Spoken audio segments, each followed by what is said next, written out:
Sit up straight and tall.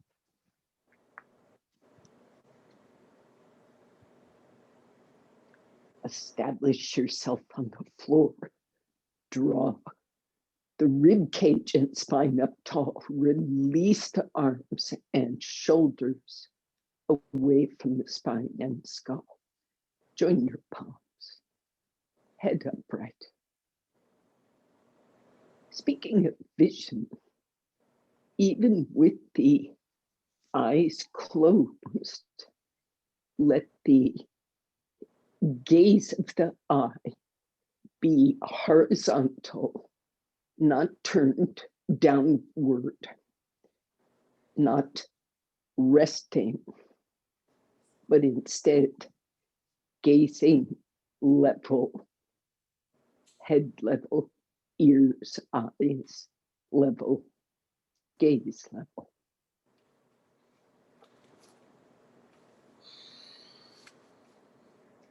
Draw the attention inward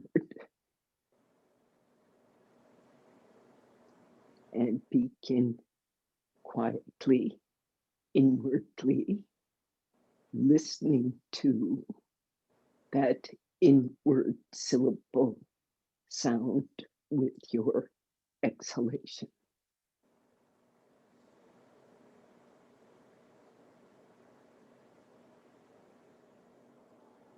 Gaze level.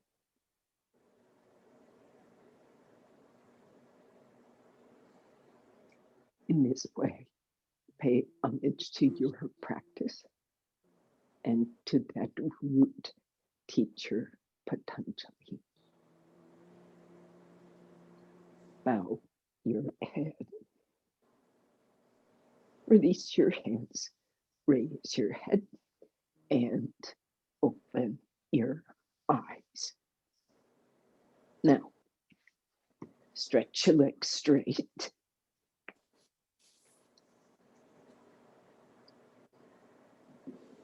Now, so the request was for work with the eyes. Yes, Chaya, work with the visual sense and the eyes. As I see it, there are two ways of approaching this. One is through like the sense organ, vision, and its function. This is this is one way of training the eye, right? We discuss this. We focus on different things, turn the eyes, make movements of the eye muscle to develop focal range and strength in the eye itself. Also, not just the eye muscle, you might say, but the eye structures.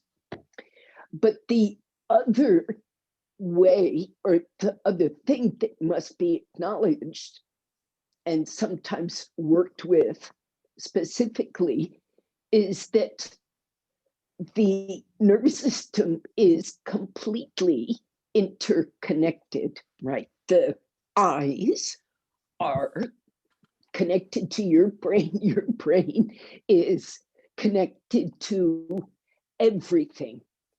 Your brain goes outward to every organ and part of organ in your body. Your nervous system also takes in information from the farthest extremities, and this outgoing, incoming informational cycle is simultaneous and completely connected. So what you do with one part has an effect on another part. And the visual sense we are very connected to. Visual sense is connected to lots of the brain. So you can activate or deactivate parts of the brain by eye movements. in much the same way, you can activate and deactivate parts of the brain with asana. It's not the same, but it's very similar because the nervous system is so connected. So let's start and just get to use the senses and go explore it. You need a variety of props to experiment with. I'm going to show you a couple of ways of working. Very soft, yet actually a bit firm couch pillows. Some of you have seen these before. These are, if you see them, broad, long, kind of spine length long. And I can add to their firmness just by putting something firmer on top. What I'm going for is swastikasana or Baddha Konasana if possible. So you may take blanket support. Just watch first, because this is only one thing to look for. Now, bed pillows, gay, aren't going to work unless they are very firmed up with blankets. So if you can see me lie down, there's not much compression of the blanket itself. I mean, those pillows themselves. This is what I mean by firmness and softness. This curve is extremely accommodating. Okay. So now this is blankets, or sorry, pillows. What I did with blankets to recreate that was if I don't have bolsters, if you see this, I loosely, you see, kind of flat rolled 3, maybe 4 blankets together. So you get a flat, try that, Karen. Let me see it sideways also. I want to see how wide it is. Great. Now turn it the other way, your first way. Much more loose, much looser, gay, much looser. When, look, I'm folding like a couple of inches, flat fold,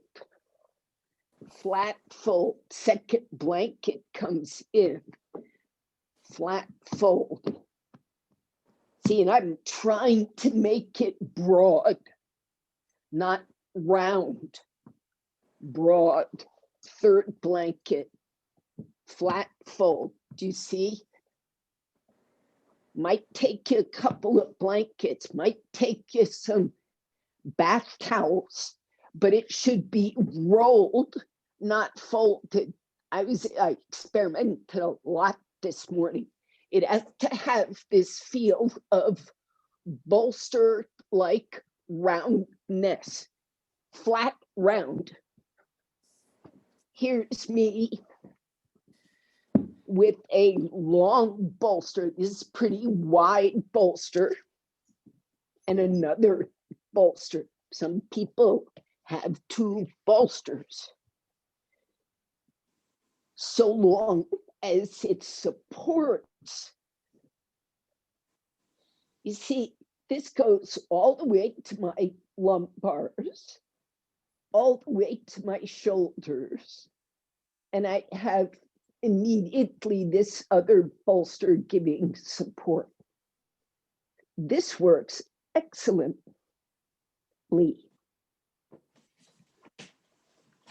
Okay, you get the idea. you need a broad spine-wise support. So almost as wide as your shoulders. Gotta be comfortable. Marcia, your head isn't gonna reach to that second bolster. Turn the green one sideways, yes. Lateral. Yes. Now you'll fit. And I might see, yeah. Now that low back may not be fully comfortable because it's a squarish corner. You can fill that in with a little blanket shim. I keep emphasizing comfort. Now, bend your knees either to swastikasana or Baddha Konasana and give whatever additional support you need. Yes. Now, I haven't quite got to the neck and head, but let me say this, your shoulders have to be able to comfortably relax out to the sides. And if your support, Marcia, is too high, the hands won't rest, which means the shoulders won't rest. So take that blanket out from here. You have added a blanket like this, which raises your chest. Instead, take that blanket, make it much thinner, and just fill in the space. You're going to need an additional blanket for head support, because whatever you do, this is going to pull your head away from that bolster.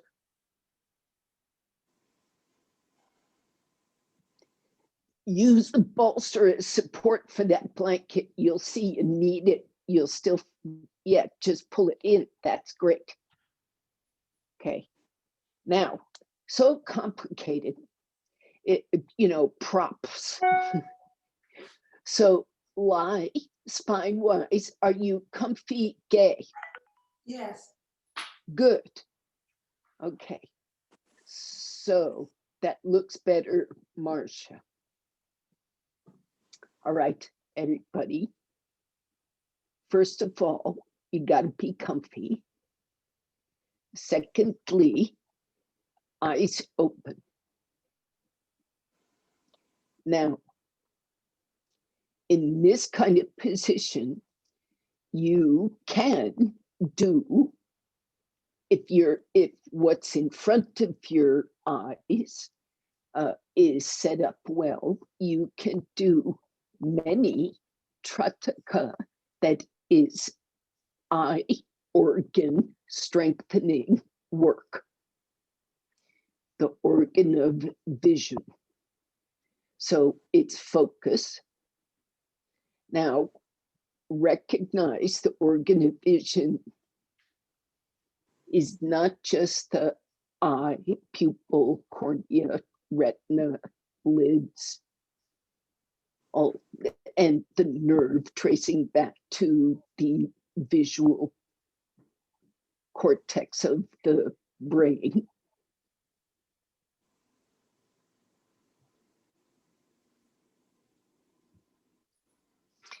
The eye is also the mind that focuses.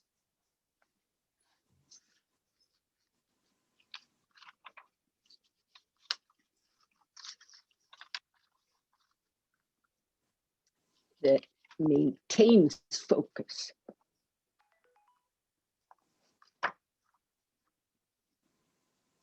So you can do the eye exercises, but it requires the mind behind that eye.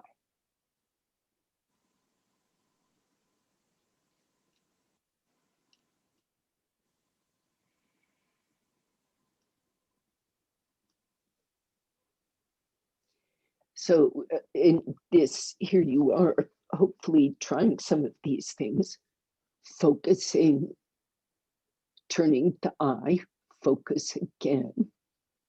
I know the ceiling is not such a great thing to focus on, but anything. Look at the corner between the ceiling and the wall. Okay. So I just want a few minutes like this so you feel just the movement of the eye and the action of the attention. As you're doing this, notice if any other part of the body is being activated. So as you turn your eyes right, does any other part of the head or neck or shoulders or anywhere become activated? If you're like me, making that circuit with the eye causes my head to turn a little bit. How, if you are like me in that respect, find a way, practice repeatedly on disengaging the visual sense from the head movement, neck movement. This may change how you move the eye itself. It's going to change your focus for a while. The focus goes inward, not outward.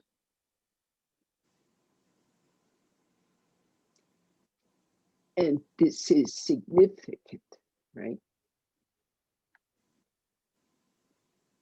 You can use the eye and strengthen the eye, looking outward.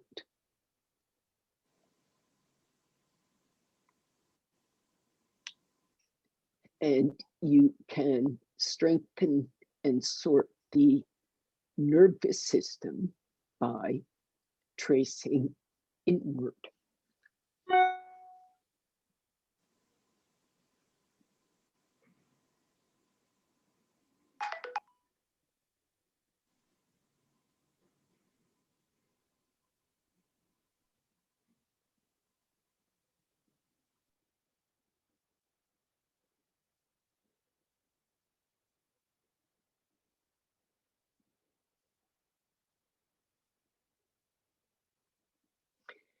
So in disengaging the head, that's part one.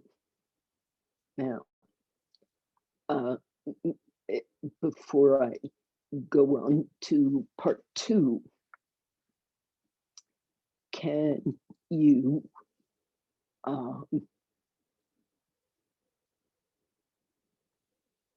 make sure that the whole line of the neck all the way to the skull is comfortable?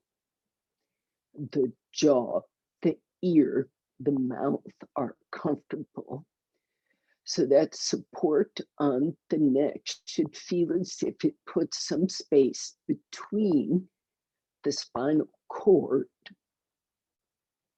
and the brainstem and the brain itself. There is, if the head is lifted too much, for some of us, the brain seems to come down or compress a bit toward the throat. So you've got to open that space at the base of the skull, maybe lift the jaw in such a way that the natural gaze of the eye looks up, not down.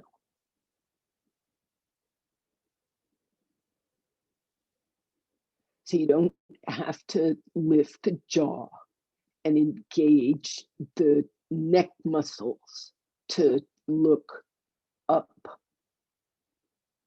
somewhat toward the hairline.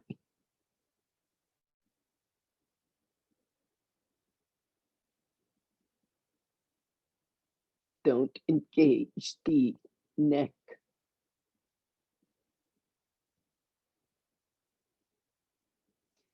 Okay.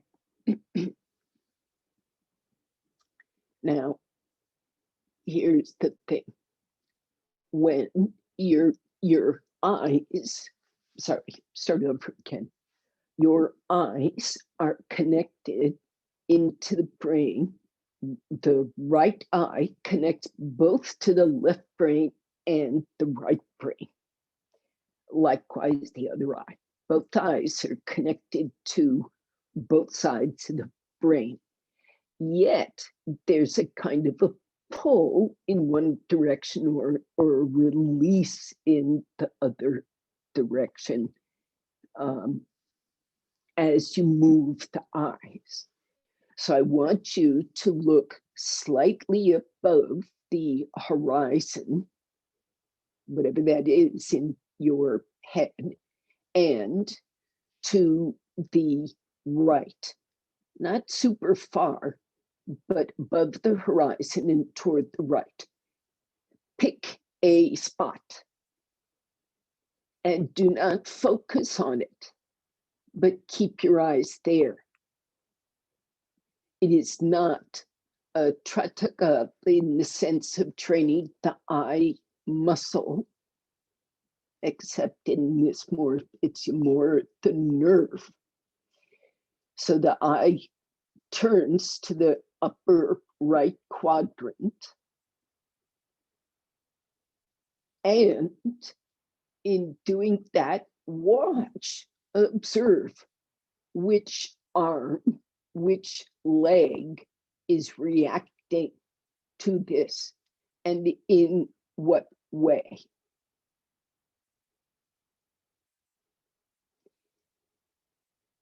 Keep this interaction between the nervous system throughout the body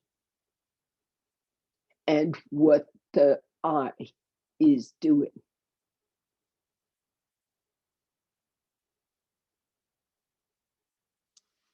Stay here. Keep tracing that nerve everywhere.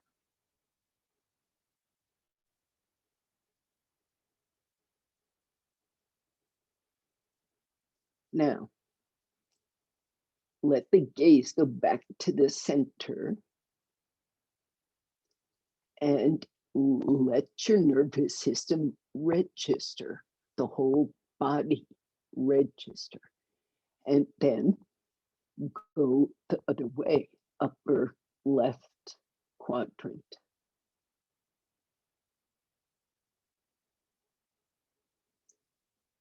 Almost like in looking that way, you feel the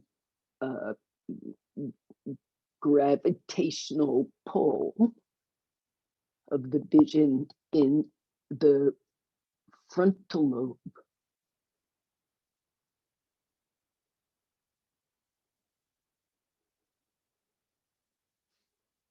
As well as back down. Sometimes looking to one side makes part of the body activate. Looking the other way doesn't. Find out.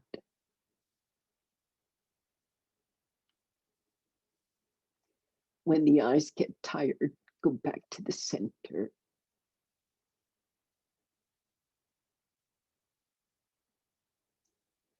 Go back to the right side.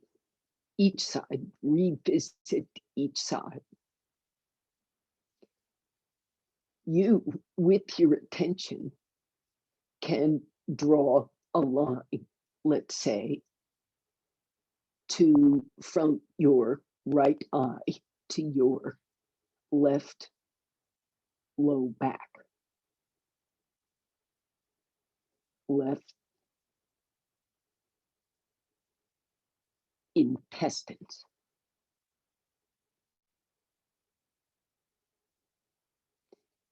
And you can, right, let's just say that part of the body gets reactive when you look to the right, the left lower trunk gets reactive somehow. So you spend time there and deactivate.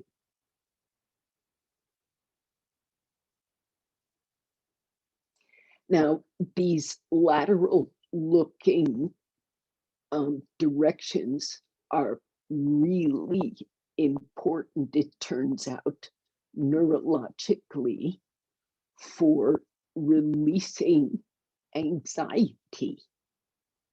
Isn't that odd? But it's true. And one of the theories for it is that when you were moving through territory that might arouse anxiety, you know, in normal life, you're going through the forest, the jungle, the, you know, new territory, something might happen. What do? You look to your sides, you look forward, you look left, you look right. You keep looking and focusing. When you're actually doing this, there isn't room for anxiety or fear. There's this active focus. Anxiety gets you before you start focusing. So this eye movement business works from both ends. The lateral movements were sort of adapted to widen awareness, not contract.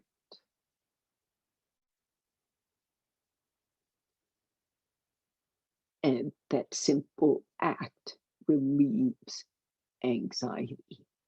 Maybe you can feel this.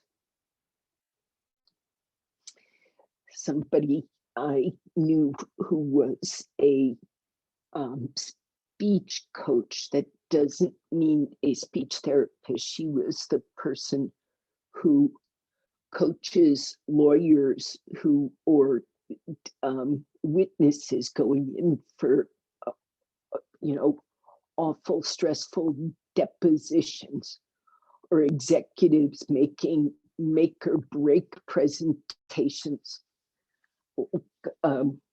stuff like that. She prepares people, political debates and such.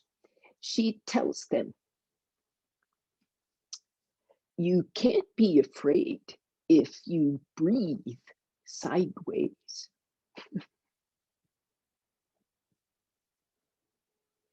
So it doesn't mean one breath, but it means being able to release this nervous reactivity that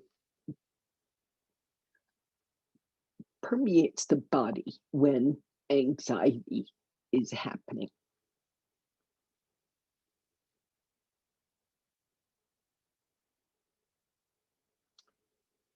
Neurologically, oh, please sit up now, probably time. Let your eyes come back to the center. Let your legs come together. Hopefully you were supported well enough that you didn't outstay your welcome. Roll to your side and come up sitting. Now, you got to know one thing.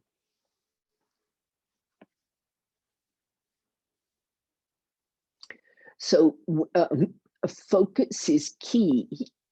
The attention focus is key to making the nervous system work well. Just pointing that out.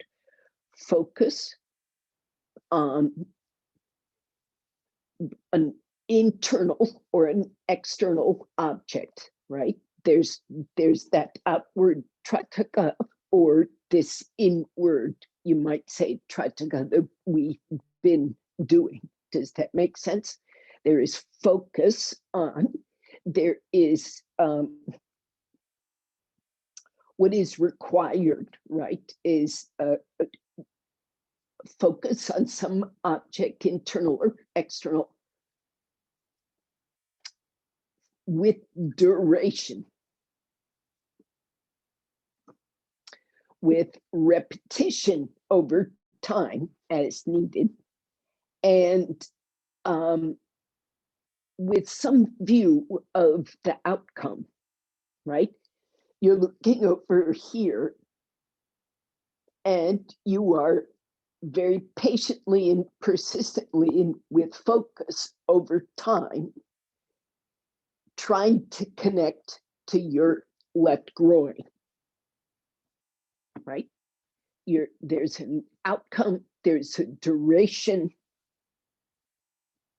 and you're finding a path. You're looking for that path.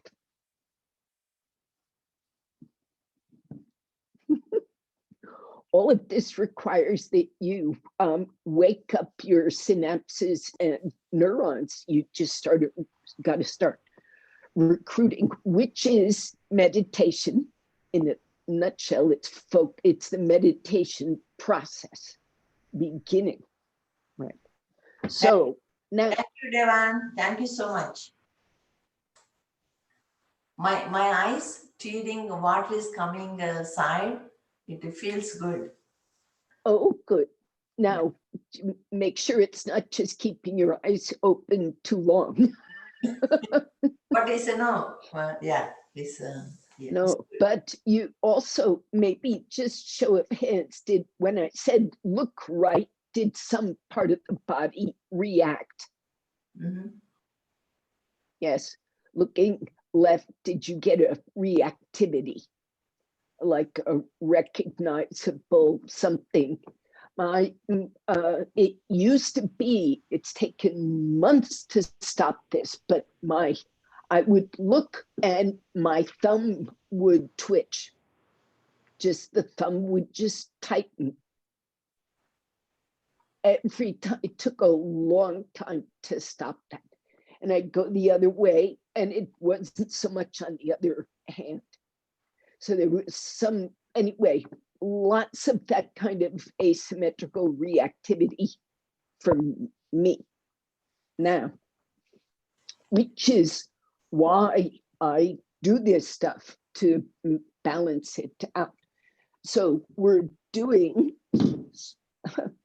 Supta Padangusthasana, but I want your chest a little bit, see how little, it's just not much lifted.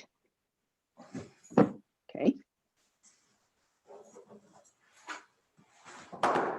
Not much, very small lift. It's mostly just tip those shoulder blades. Okay. Keep your, it would be super duper helpful if you could support the base of the skull, because I got to point out, right here is your cerebellum, which mediates all movement, conscious, unconscious, right? And then right here is the visual cortex. So the movement of the body and the movement of the eye related to the body, they're both like between here and here, right at the back of the skull. And I'm saying support them. Don't leave that part of your brain just hanging out there and you just touch down on that one little pointy point of your back skull. Support your brain stem and your cerebellum so they feel lifted off your neck. You need the circuits relaxed and open. Then eyes open, stretch your legs. I did not mention getting a strap, but it might be useful because you're going to do Supta Padangusthasana.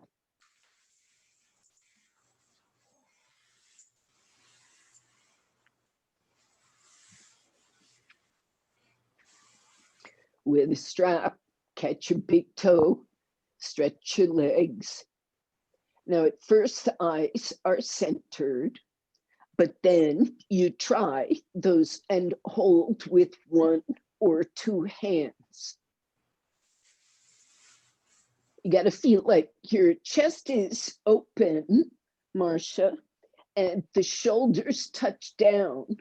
So this support under the neck is just enough to be comfy and do that tilt. So you see, I've got a space here, and that space keeps my shoulders down. And I just make this thing thick enough, wide enough that it makes soft contact, doesn't shove the neck. And Supta Padangusthasana.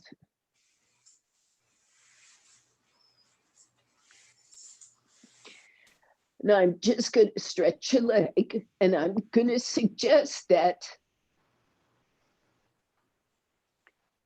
the eye movements are going to reflect differently in each leg of this pose. Devon, should I be doing this with my glasses on or off? Off. Okay. Because you're not doing an outward work. The visual sense is going in.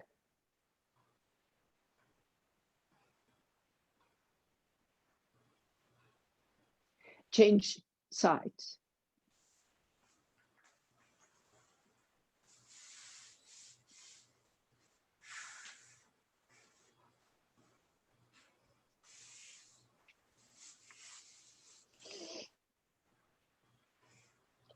The purpose of that blanket going underneath your chest, across the chest, is to keep the widening of the attention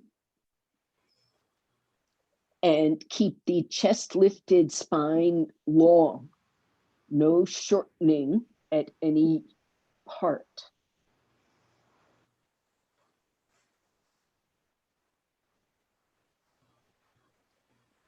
So if the eye looks up and to the right, there is a reflection inward that can be felt strongly somewhere, maybe on the left side, maybe on the right. Keep the neck, skull disengaged. So it's the inner body that is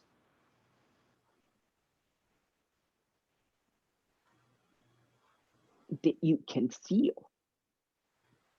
Okay, now go back to the first side and take Parshva Supta Padangusthasana, that is, take the right leg to the right.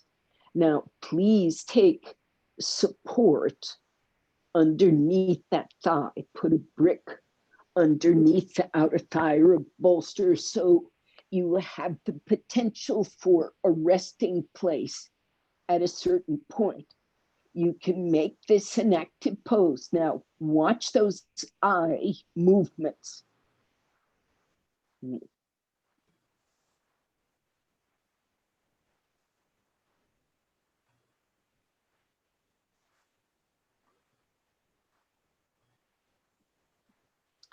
Now, when you look up and turn the eyes to the right and then to the left, you will perhaps notice that when you turn to the right eye seems to dominate the viewing. When you go left, maybe a different eye, the other eye. Maybe not. You should try alternating the dominance of the eye. Like when you look right, as I say, usually the right eye seems to see more. But see if you can look with that left eye and see how that reflects back in.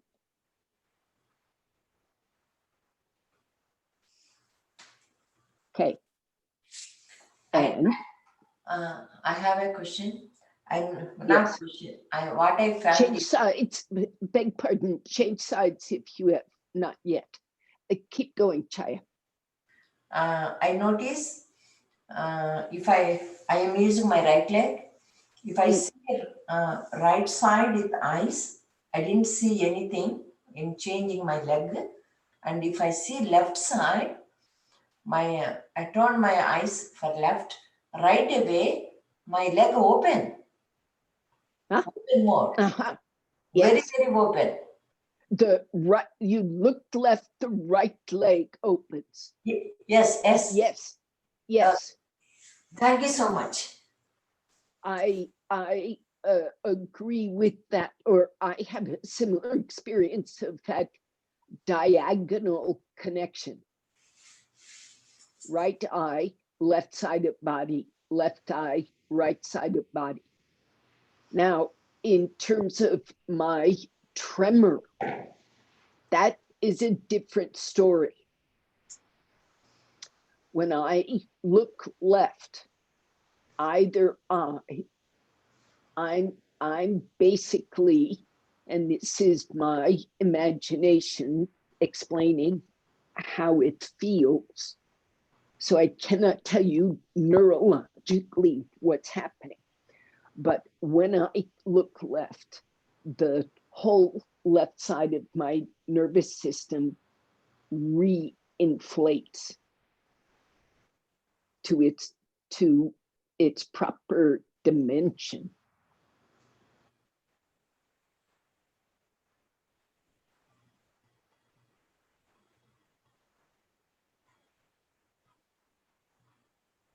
So that isn't a strange image, but it's really what I feel. When I look left, it's like my left inner body releases to the left.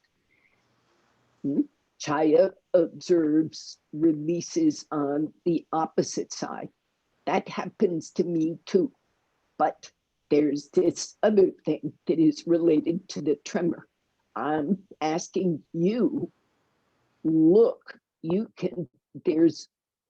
are completely connected. Come out.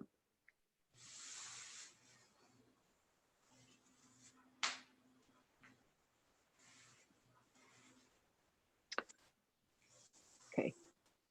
Now, there is definitely a difference between looking down and looking up without the left and right business.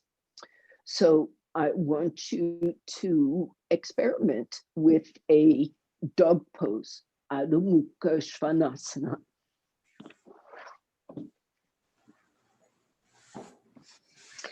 And start slow so you're watching. I want you to look forward-ish as if you're creating that curve in the neck that sort of lengthens that spine. If you go too far, you pinch it. And if you don't go far enough, it stays closed. So open and turn the eye. So you're looking, okay? But you're not looking, you don't get fixed on an external object. It's an internal object. So my vision keeps shifting, but as it were, the shape of my brain and nervous system stays the same. So my eyes don't need glasses. Your eyes gaze is upward. Okay. Now, if it hurts the eye, stop looking so far in that direction. If it hurts the neck, don't look so far. You're creating a shape and you're not trying to mess with the structure. Again, don't look at anything outwardly, look inwardly. Okay, now there you are, sort of centered in the vision.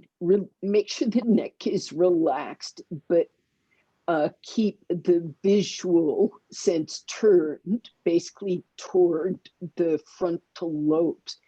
If you notice this, when you turn your eyes up, it sort of lifts the frontal lobes up. Okay, so keep that frontal lobe lift, make sure the neck is soft, and turn your eyes to the right quadrant, upper quadrant, and see how that dog pose is. Reconnect everything from that diagonal view, and then shift back to the center and change sides. Go carefully. You give yourself a chance to absorb the central view before you switch. It can literally make you dizzy if you swing your eyes too fast.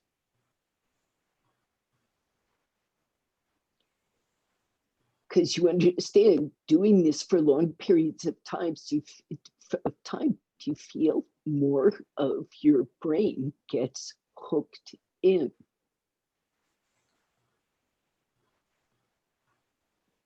So the shift back is a whole brain shift. Release, come out.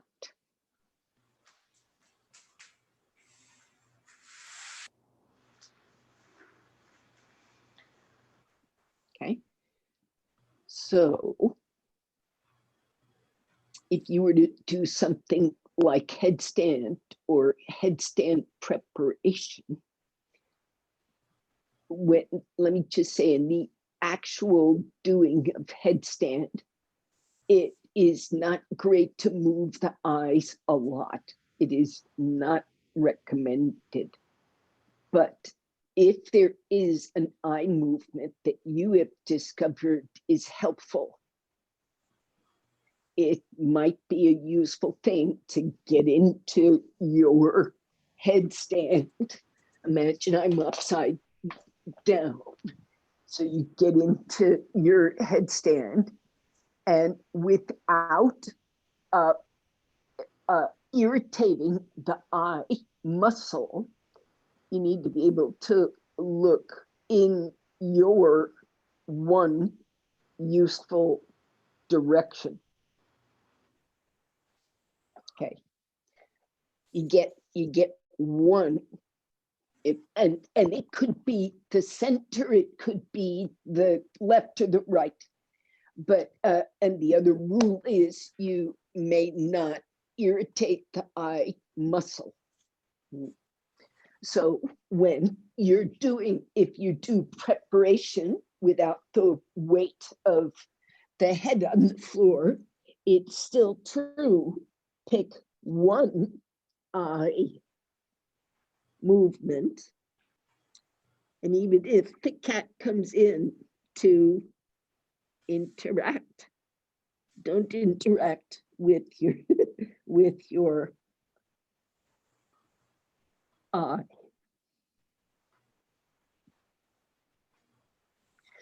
Okay, so you can do preparation, you can do the whole pose.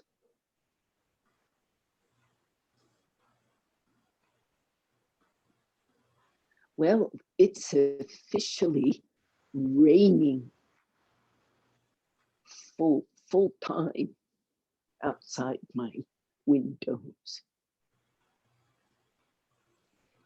Don't let those elbows get too wide, Gay.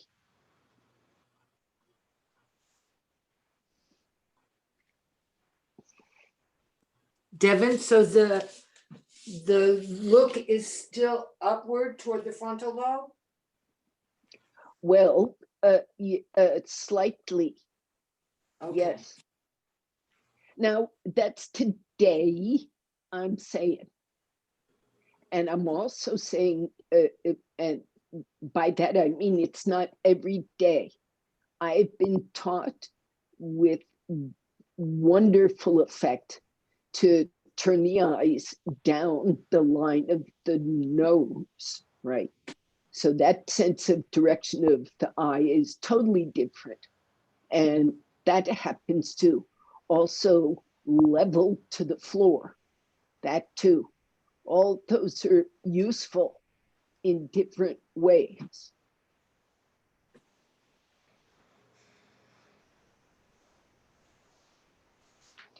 For those who need to activate the frontal lobes for whatever reason, could be for attention reasons, could be for depression reasons. There are a variety of reasons the frontal lobes sort of try to deactivate. So looking up can be helpful for a lot of reasons.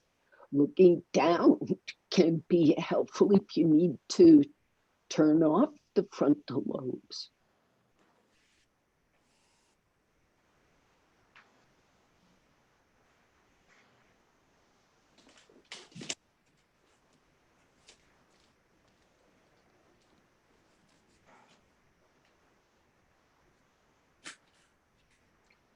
Come out, please.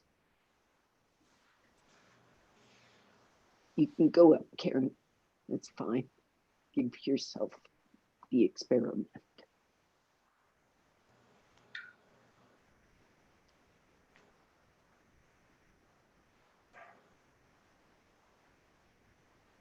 Now, Karen, you can stay.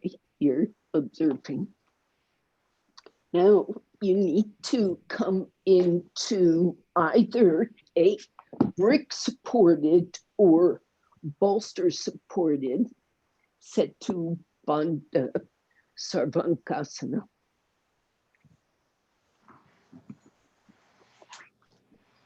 So I'm piling up blankets right now to support. That cat just chewed on this string.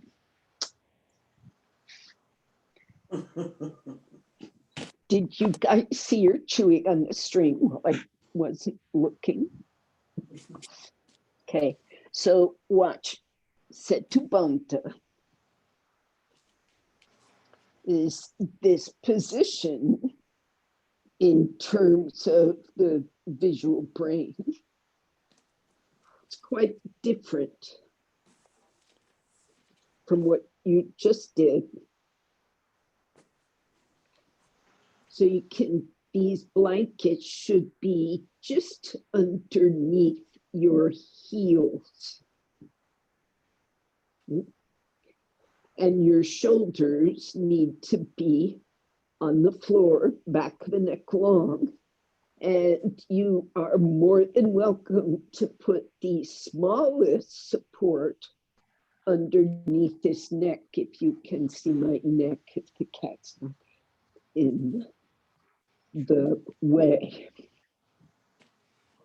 Now, find this position, and you should feel free to put a strap around your ankles to help your legs relax. make sure, once again, you're comfortable. If this spine is too, folded into that setuband is not comfortable, then the rest of it, the experiment is going to suffer. Now, coil off that bolster with your shoulders, supporting the neck and head so it does not strain. Let the shoulder blades tuck, palms turn up. And if there is insufficient support under those feet, the low back gets cranky soon. So I hope you have selected the right support for you. Now, don't put too much support under that neck, Karen. I can't quite see if there's too much fold. Okay. So you have to feel as if, in spite of this Jalandhara Bandha position of the neck and head, in spite of that, you have to feel like the brain case, right? Cerebellum, visual center, is softly, I won't say disconnected, but it's got to feel released. You have to feel as if the brain is not compressing any part of the neck or throat. So that's that inner fold where the tongue, jaw, ear, sides of the neck are. If that feels congested, you have to change your support. Now, eyes open. The natural direction of the eye in this pose, what Laidan Yoga says to do, is look toward the sternum. Now, go ahead, do that. And don't make it a strong movement, but let's, see how that goes.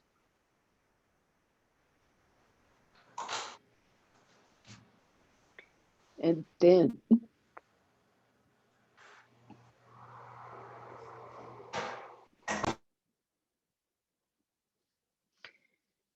slowly lift the eye, the gaze, keeping the neck, throat disengaged.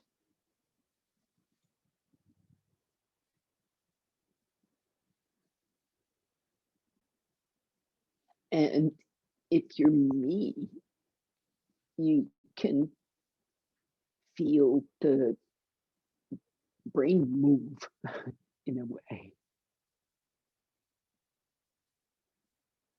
Now, don't strain the eye.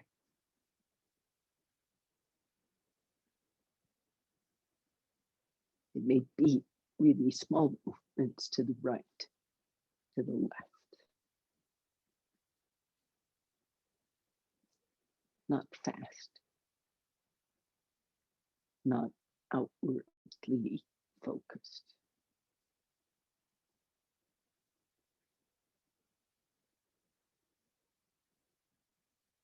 When I was learning to do this in Pune, it didn't matter where I laid down on the floor and turned my eyes. There was a picture of BKS Iyengar in an asana somewhere on the wall, behind me, to the right, to the left, in front, everywhere. So is this exercise, and I would actually alternate. I'd study the photograph and then I'd let it go and go in.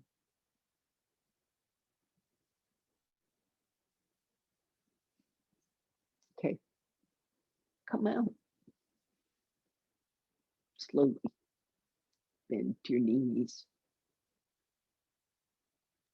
Slide up the bolster or knees tucked, roll off the bolster, protect your spine.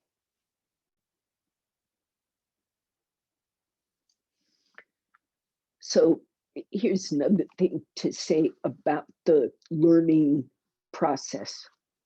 A lot of us associate learning, like school learning, formal learning, with anxiety, with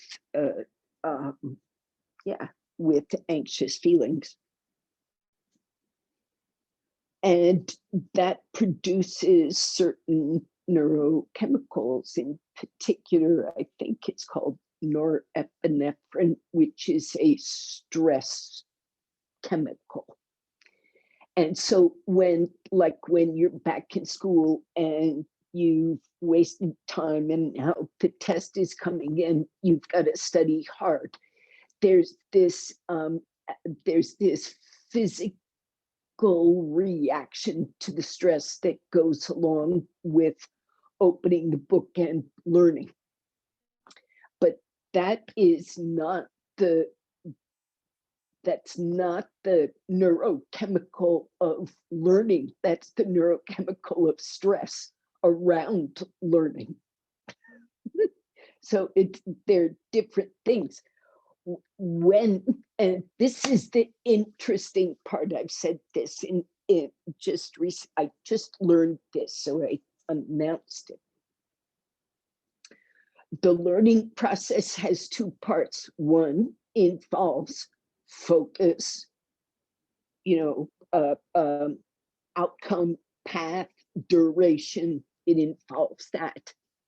When you do that, you're a part, again, in the back bottom brain produces a chemical called acetylcholine. Acetylcholine goes up into your into your cortex, and it binds itself to every synapse and neuron that was firing during the focus period. It binds itself, but its job is not done. What's required for acetylcholine to do its work, and you might say create and establish new neural pathways, what is required is for you to have a deep rest, a deep sleep, a shavasana, perhaps. So when you focus, your brain physically produces chemicals that go to the places that we're focusing, and they attach themselves, but they do not connect and finish their job until you sleep.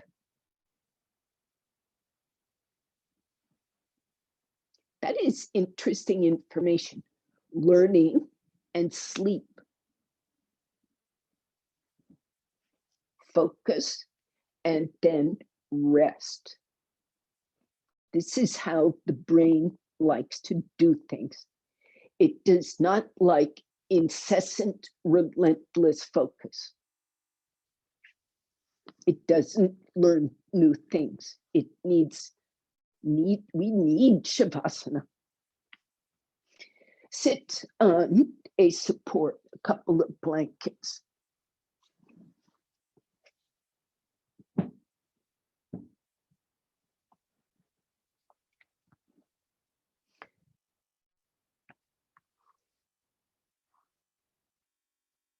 Sit cross-legged, turn to the right.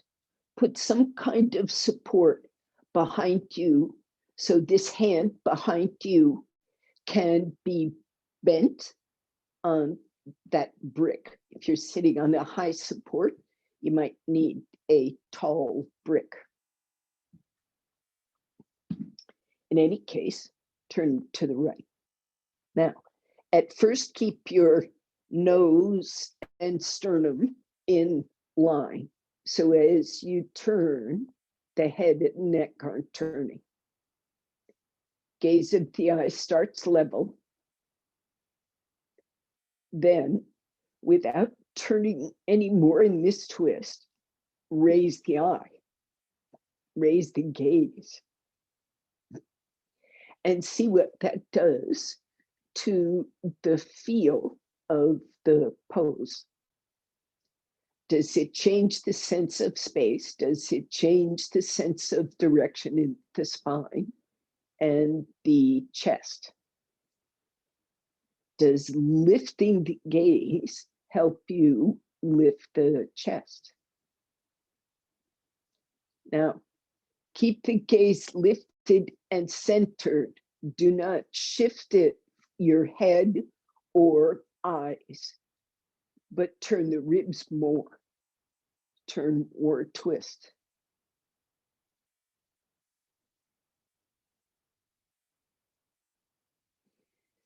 Okay.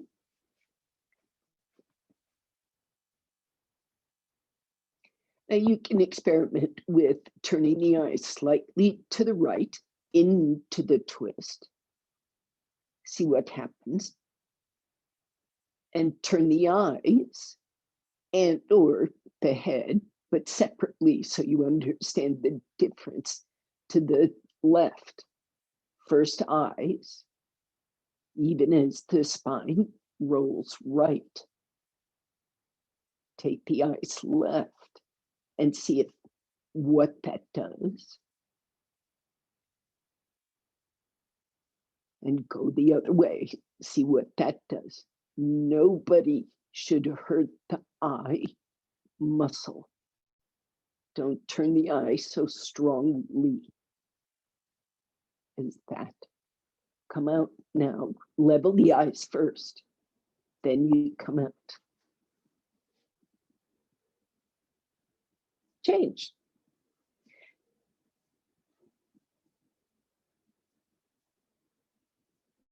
Oh, it just keeps raining.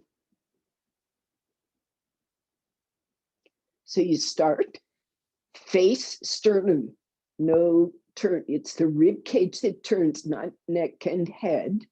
You keep them in line. Also the eyes. Then the gaze rises.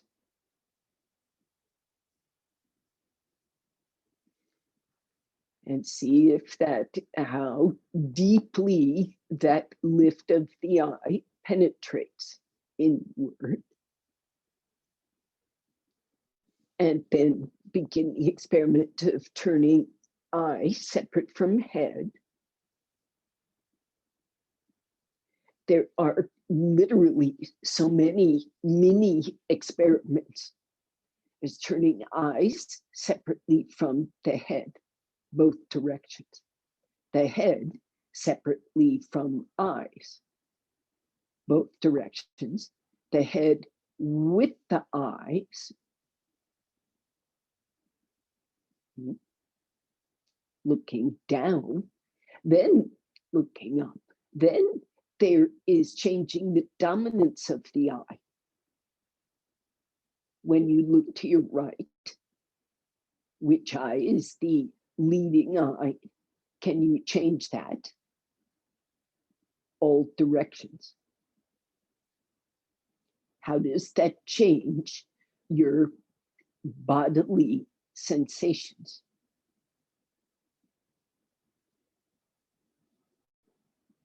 I'm going to insist that there is an effect.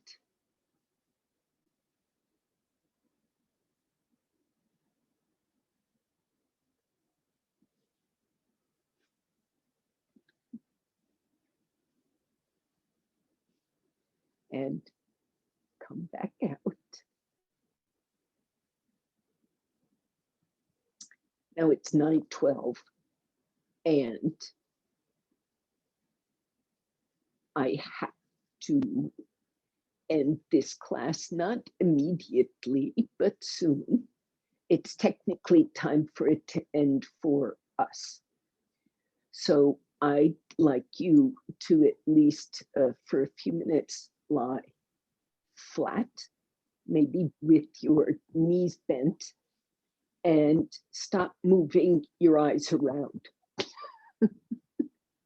Just close your eyes. Let your eyes be fully at rest.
So again, just to reinforce the interesting parts of this, that learning, changing the wiring in your brain, learning depends upon focus.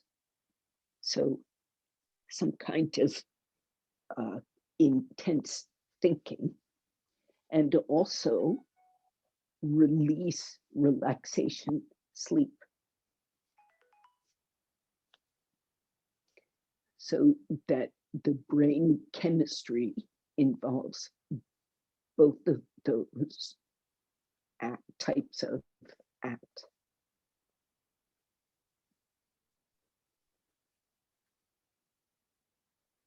Also, in the act of focus, the act of paying attention,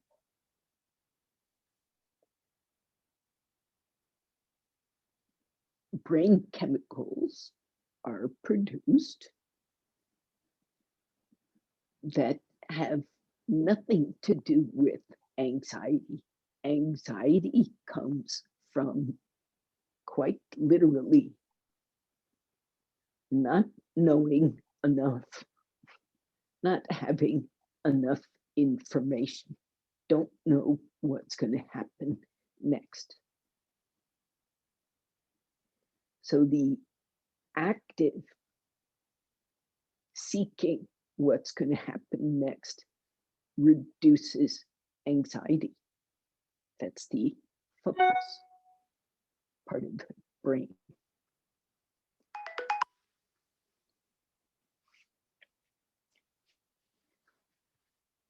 That's all for today.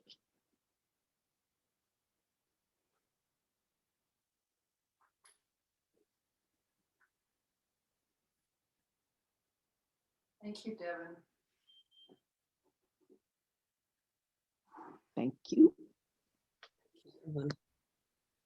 Thank you.